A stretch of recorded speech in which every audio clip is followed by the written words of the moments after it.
And so there's no marketing fees or royalty fees that mean their franchise fees are going up and up and up as their business grows.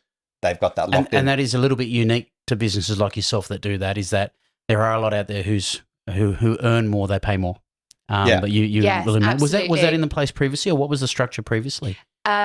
Yes, previously was it slightly different? It was a different model. It was built into their franchise. Yeah, it was basically a percentage of sales, and so as their sales grew, then the franchise fees would also increase. Franchisees are loving you coming into it. Absolutely, well done.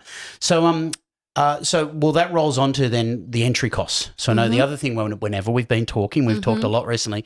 Low ongoing fees, low entry costs. Can you talk about your entry into the business and someone who's looking at the business from the business model perspective, what they're faced with getting into a sealer fridge?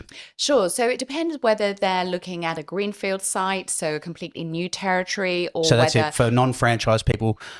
Greenfield is brand new. Yeah, so brand new. So, for instance, Northern Territory. So, Sealer Fridge has never been in the Northern Territory, or certainly they've not been in there for a long time. So, that for us is a greenfield site. So, the entry fees for those types of territories are pretty low. So, they start at $35,000 plus GST, and that is to have exclusive access to the territory. So, obviously, Darwin and all the other communities and the associated postcodes around that. So you've got your low entry cost. And then really on top of that, it's your van. So you will need a van. So all of our franchisees have what we call mobile workshops. So that's where they can actually go out to a site.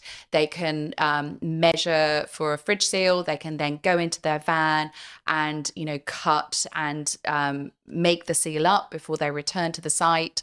And so the mobile workshop obviously is a key part of running the business. So some of our franchisees who start, they may prefer to buy a secondhand one. That's perfectly fine. And so you don't have a spec of a van that you require in particular? No, we obviously have guidelines in terms of the van needs to be branded.